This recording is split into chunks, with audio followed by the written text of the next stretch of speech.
Naye nga ddala ani omutuufu eyakubye full figure kubanga wetwogerera Justin Namere avuddeyo n'abaako byayogera. Ene Newspark channel webale kuba nti nate ogyekubiddeko mangi genkuletedde akkiriza mbeere nga kuwa tutandikiddewa Justin Namere wadde nga poliisi evuddeyo n'eryoka etegeeza nti nno munange full figure omusango gwo yaguloopye dda era poliisi egenda mu maaso n'okuba nti no enoonyereza abatuufu abali emabega w'okumukuba. Kaakati Justin Namere avuddeyo n'alyoka agamba nti ye poliisi tennamuyitako. Yagambye nti poliisi tennamuyitako wadde nga full figure emirundi mingi azze ng'amuvoola ng'amuvuma ng'avuma taata we ng'avuma bbaawe okitegeera nno naye agambye nti eby'okumukuba tabimanyiiko. Kaakati ekibuuzo ne kibeera nti ani omutuufu eyakubye full figure? Katubeere ng'ate atukuwa akatambi ka Justin Namere ng'agezaako okutematema ensonga zino. Yes, I have been a victim of full figure. Era mu wiki ewedde omanyi ye buli lunaku abaayo ne victim ompya.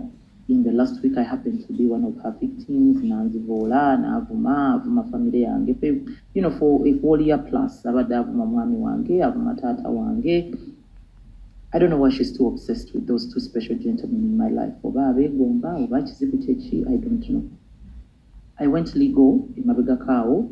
Etulopa emisango ku full figure, but just like so many other cases, emisango tekyawulirwa ate of course tuba n'obudde bungi tuba n'obudde butono naffe tuba tulina ebyokukola.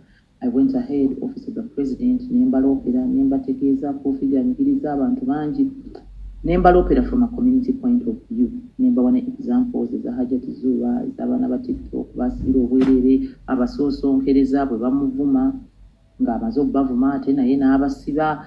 You know, a lot of stuff. Nebatulaga nti nabo abavuma. Office of the president nendaga nti naffe atuvuma naffe atutomentinga. Kati mulina kuguma. So her impunity grew with time kuba yonna gye bamuloopa tewali kye bamukola. So nze nnyinza okulowooza nti abantu oboolyawo abamukubye baavudde ku kuba nti oboolyawo be bamukubazenga baloopa ng'ate ayongera okubanyigiriza nga teri kimukolwako. It doesn't necessarily mean nti olw'okuba ndi one of her victims nti olwo nze namukubye oba nze nasindisa abamukubye. Full figure abamwegendereza taba ku poliisi. Yes, nga wenkutegeezeza poliisi munnange evuddeyo era n'ebaako byetangaaza ekakasiza nti full figure kituufu yakubiddwa era n'ekakasa nti full figure yaloopye dda omusango ng'ayina baalumiriza. Kaakati katubeere nga tukuwa poliisi eyongere okuba nti naate ennyonnyola ensonga zino. Just okuddawo okubagamba nti kakatambi ke twalabye nga full figure bamu assaultinga, twagala okubategeeza nti yaloopye omusango era ogwo omusango gutambula era tugenda gutambuza nga bwe tutera okutambuza emisango egyo era abamutuusizaako obuzibu obwo obujulizi bwe bunaleetebwa obumala tujja mutwala mu kooti. Ekyokubiri izi waliwo agambye nti omanyi ayina emisango mingi, emisango egyo giriwa namwe muveeyo mukole ki mugitambuze. Poliisi si kyekitongole ekisobola okutulira omusango gw'omuntu ebanga tulina obujulizi obusobola okutwala omuntu oyo mu kooti. Subscribinga, likinga, leka obubaka bwawo mu comment section. Nsamba Kevin Charles ogamba otya Nabirye Justin, Adiji ogamba otya Nankuke Esther, twagala okutumirako Namutebi Darat webale kuba nti nate kwoli Idi Mubaraka ogamba otya. Bwe tugendako munnange wa Honorable Ssemujju Nganda avuddeyo n'ategeeza nti no munnange ababaka ba Nuupu ababaka be yaleeta mu Parliament mbwe abasinga obungi level yaabwe yali y'abakansala LC3 naye nga babalese mu paalamenti si byaffe ng'aba Newspark Channel.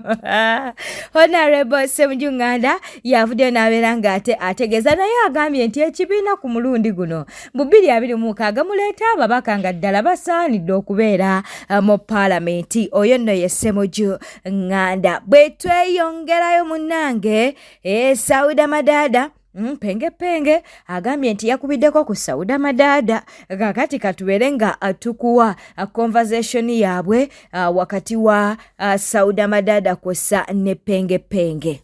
Tima gwangu tusepenge mwana Saida olwanye DFM form zinkulaba oyitamu eyo okunza abantu mutwagaze ekibiina mwana ebintu by'obufuzi nabyo byonna mbikoze mbaddeyo eri ekibiina penge mbadde kale yinza oba siri perfect ng'omuntu akobongeera nga wookamanyi tekabulayo naye obaako n'ababo malayi penge nze nkola ground y'ababaka tugenda ababaka nga balina akalulu neemerayo emyezi ng'ebiri penge neesidde wakati mu kibuga oyagala okuŋŋamba ground yange yannemye mwana penge ffe tukola ground y'ekibiina ekibiina kyaffe ogaba kaadi abadde batunuulira ground na vetting bakubuuza ebintu ebikwatagana ku kibiina penge okakasa baba bambuuza ebintu by'NUPC bimanyi obimanyi mwannyinaze hidroje yapate abantu baagala gamba Sauda mubi kiki mwana nasirise n'olaba emikutu siina kyenjogera mwana nabira bene ngamba Sauda nge nyamunoonya n'amanyi gampedde mwana ne Bobby Gundi mwana yankanze mwana nagambye kyokka bannange kati nokkiriza tubeere nga tugendako ewa Betty Nambooze maama. Betty Nambooze ndowooza ali 10 ku 10 akakasa nti nno tiketi oba kaadi bagenda kubeera nga bagimuwa. Avuddeyo n'alyoka ayogera ku abo abammibwa kaadi oba batagenda weebwa kaadi oba bataaweereddwa kaadi. Ensonga bw'ati ye bw'azirabyemu. Kati mulaba omuntu bakumye sikumma tosobodde kufuna kaadi ya Lubyabbi parish n'atuula ku muzindaalo n'atandika okuvuma president. Kati mbuuza amazima gennyini abavudde ne ku core values president Kyagulanyi ayinza okuba nga amanyi ddala ebifa nti aliso micro nti yasalawo nani yesimba ku muluka gwe kiraba kisoboka abatayabika omutima nti ali awo nti president Kyagulanyi ali awo nze olaba nange wano nti alina okumanya kansala agenda okwesimbawo ekyanti olaba nange wano obenakisuuka ebiwandiiko bino kati byenzijjuza n'obuvunaanyizibwa byebindeetedde okutegeera egimu ku miruka egiri mu constituency ya Mukono municipality nye nange wadde nga MOP nti mmanyi nti ono yeesimbye Bukeerere era yeesimbyewo ne gundi beesimbyewo 7 be bano njagalako ono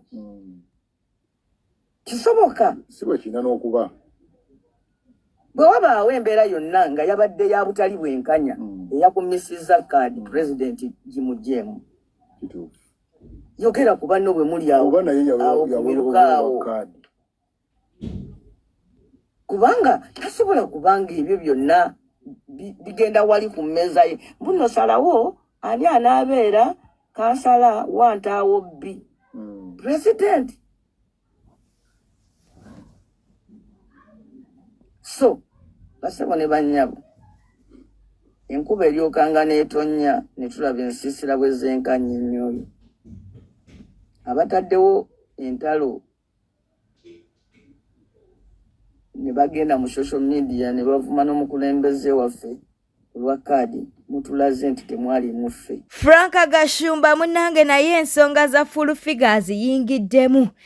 Agambye nti full figure munnange obadde okisussizza ovuma buli omu. Ate ne full figure akaseera katuuse weri straining mu kuwemula abantu.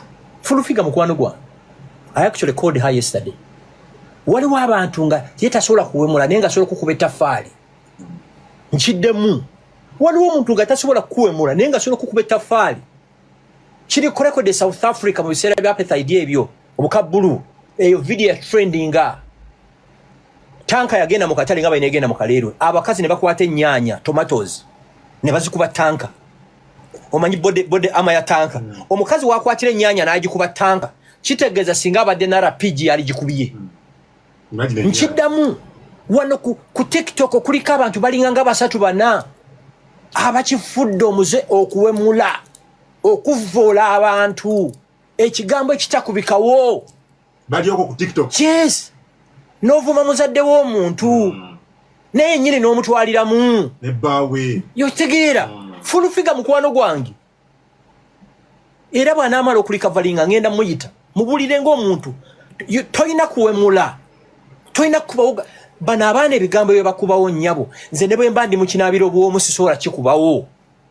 sisobola naye n'okivuma omuzadde w'omuntu n'osigala ng'oyinaayina ate n'ekyamwe kambabuulire waliwo abantu abalina amalusu amabi nakkolimira n'oba ng'osala ekkubo kabooda ne kakugunda n'oba ng'ovuga emmotoka n'ova ku kkubo waliwo n'abalala abalina abatagenda mu kooti kuwaaba ffe tulina ekooti ze tuwaabamu kukitegeera ndowooza vuma n'omutyobola n'okola buli kimu n'akuwaabira n'asirika naye na actinga under oba ebikolimo bye ne bigenda ku baana bo kukitegeera ndowooza omukoseza nnyo kubanga nze bwe mba sobola kuwemula nkole ntya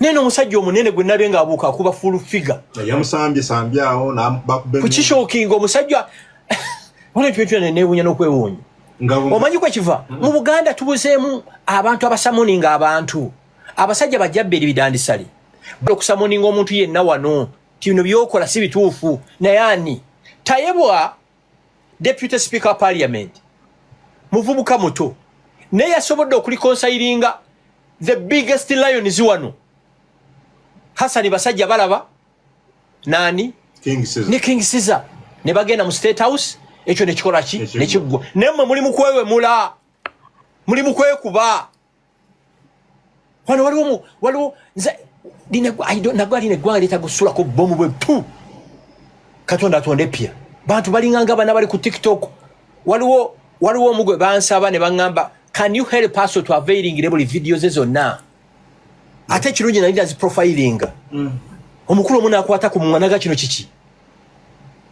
kiki bali okubawemula buli kiramu ate no va ku byokwewumula ne beewumula gwe naawe naye ne bateekamu n'abazadde ne bateekamu n'abaana ne bateekamu n'ebiki abatabiriimu mbabuuzizza nze atasobola kuwemula nkole ki nga nsobola okufuna peva nenjikuba Yes, kakati no Tamale Mirundi Junior kw'ossa ne Mary Nambwayo nabo tebalina bigambo birungi eri full figure bakyagenda mu maaso n'okuba nti nate bajaguza. Ko tutandike.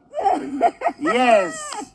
Tuli wano olwaleero musanyu ejjitirivu amasanyu mangi bannayiteri agenda tugana kusanyuka baatuvumavuma dda baatuwemulawemula dda ne bavuma bazadde baffe taata wange nga yakafaali mu sanduuke ne bamuvuma kakati naffe kyekiseera banne tufune kusanyu ate Nambwayo tewali agenda kukwata nammeere nga wendi tewali agenda kukwata nammeere ekyo nkubuulirira wano mwemwe n'abawandiika full figure deserves justice ne nammeere deserves justice baavuma taata we ne bawemula abaana be naye ne bamuvuma n'omwami nabo bantu basegeera tulekeraawo justice byatandise bitya full figure yavuma nammeere n'avuma taata we nga bulijjo bwakola n'agenda n'avuma abaana